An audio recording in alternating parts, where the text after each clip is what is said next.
Olha, quando a Aurora nasceu, eu achei que tinha nascido uma mãe, mas veio junto um medo que eu nunca tinha sentido na minha vida antes.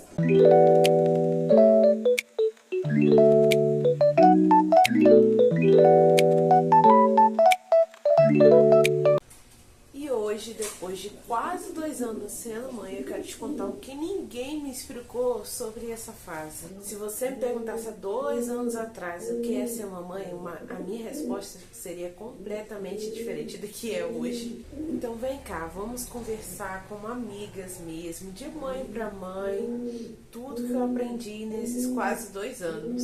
Mas antes de começar esse vídeo, eu quero desejar a você, mulher, um feliz Dia das Mulheres, né? Nosso vídeo só vem ao ar na terça-feira, mas esse vídeo eu tô gravando hoje, dia 8. Então eu quero desejar a todos vocês um feliz Dia da Mulher. Todas nós que somos mães, mas além de sermos mães, somos mulheres, somos guerreiras, somos fortes e corajosas. Essa graça aqui, esse amor que eu ganhei, esse buquezinho de Feliz Dia das Mulheres. E eu ganhando esse buquê, eu observo que todas nós poderíamos, né, ser presenteadas assim, com buquê, com chocolates, com presença, com carinho, com beijo, com tudo que nós desejamos, porque nós merecemos. Então, pessoal, muito obrigada a cada mulher que assiste aqui o meu canal e desejo sempre um feliz Dia da Mulher para você, porque Dia da Mulher é todo dia. E também pedir a vocês para que não se esqueçam de se inscrever no canal, ativar o sininho de notificação para você não perder nenhum vídeo, deixar o seu like também e deixar seu comentário abaixo também, interage aqui comigo, o que vocês acham sobre todos os tópicos que eu irei falar, se vocês estão passando por alguma dessas fases, vamos conversar. O primeiro tópico que eu separei aqui é medo. Nasce a criança, nasce o medo junto, que eu nem imaginava, sinceramente, muita coisa eu imaginei. Antes de me tornar mãe, né, de fato, até quando eu tava ali gerando e tudo mais, mas o medo foi uma coisa que me pegou de surpresa. Pelo menos eu fiquei muito assim, principalmente no início, demorei a cair a minha ficha, que eu precisava tirar um pouco disso da minha vida, um pouco não, né, totalmente, né, da minha vida, era o medo. Eu sempre tinha medo de perder, eu tinha medo de alguma coisa acontecer, eu tinha medo de não ser uma boa mãe, medo de não dar conta, medo de adoecer. O medo de adoecer, admito que é o que eu tenho até hoje, né, gente? Porque a gente tem um serzinho ali que depende da gente, depende da nossa força, depende do nosso físico, depende das nossas atitudes. E se a gente adoece, muita coisa muda. E a gente sabe que muda para os nossos filhos também. Então, o medo é uma coisa que acabou fazendo parte ali juntinho com a minha maternidade. Só que a maternidade me ensinou que amar também é ter medo. Mas isso me fez me conectar muito mais com Deus, porque só quem pode tirar esse sentimento de medo, de angústia do nosso coração é Ele. O segundo tópico que eu separei aqui para falar com vocês é o famoso pagar língua. Gente, olha, eu vou ser sincera a vocês, esse tal de pagar língua, mas vou ser sincera a vocês que eu não paguei muita língua não, sabe? Antes de ser mãe, eu tinha várias opiniões, agora eu tenho uma filha, mas teve duas coisas em especial que me fez pagar língua mesmo, que eu batia o pé e hoje em dia, roupa e sapato caro. Na minha cabeça, até se eu tiver condições de comprar um determinado sapato ou uma determinada roupa de uma marca, não vale a pena, não valeria a pena. Em hipótese alguma, não tem nada específico mesmo que eu gostasse, não. Então eu falava assim, a Aurora nunca vai ter sapato de tal marca, a Aurora nunca vai ter roupa de tal marca, porque eu acho desnecessário. É um preço que você paga caro e a criança usa por pouco tempo. Gente, eu fui ver a Aurora, que já tinha acordado e tava me chamando. Enfim, como eu estava falando sobre essa questão de roupas, resumindo a história... Você fez bolinha? Resumindo a história, gente, eu comprei roupas dessas determinadas marcas. Comprei, eu tenho uma marca de sapato que a Aurora sempre tem, mas por quê? Porque no meu caso valeu a pena E por ser um sapato confortável, a Aurora tem questões, né, ortopédicas no pé, facilita muito mais a minha vida e a vida dela, né, com essa determinada marca de sapato. E paguei língua. E a segunda coisa é escola antes dos 4 anos. Na minha cabeça, eu sempre falava, a minha filha ou meu filho só vai pra escola quando tiver com 4 anos de idade. Eu não acho legal, se eu puder não colocar antes e tal. Eu sei que tem mães, tem mulheres que têm essa necessidade de colocar porque precisam realmente trabalhar, não tem opção de contar com outra pessoa, enfim. Mas eu cheguei a uma conclusão que não é só a questão da necessidade de trabalhar, porque não pode contar com outra pessoa. Por exemplo, na minha situação eu tenho com quem contar financeiramente, que é o meu esposo.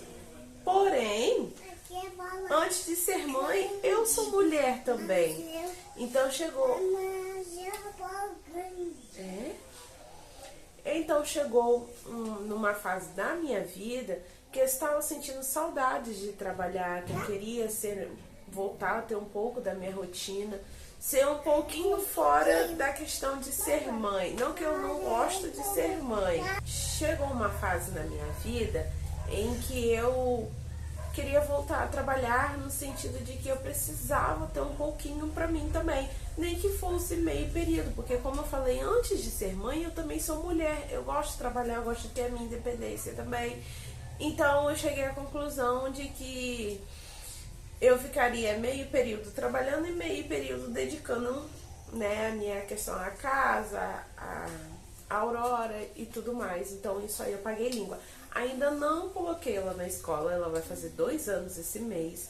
Ainda não coloquei ela na escola, por N motivos que não convém falar aqui, mas não é, mas eu tive a vontade, eu cheguei a fazer a matrícula dela numa escola, mas no momento não convém falar o porquê que ela provavelmente não vai mais esse ano. Resumindo, paguei língua na maternidade e tá tudo bem, bom que eu já tô pronta pro segundo. Terceiro ponto que eu separei pra vocês é pitacos versus apoio. É impressionante como sempre tem alguém pra opinar e pra dar pitaco, mas quase nunca tem ninguém pra ajudar. Vou falar aqui claramente, abertamente, que quase nem sempre. Por quê? Geralmente, aquele que ajuda não dá pitaco, não opina. Isso que eu percebi a diferença. E quando dá, não é um pitaco, é uma opinião para realmente ajudar. Gente, o que chega de gente para opinar? Ah, faz isso, faz aquilo, faz isso, faz aquilo em relação à saúde. Mas quando a criança fica doente, que você vai para um hospital com a criança doente, ninguém fala assim, eu vou na sua casa te ajudar. Eu vou fazer isso para você. Você precisa disso, você precisa daquilo e tudo mais.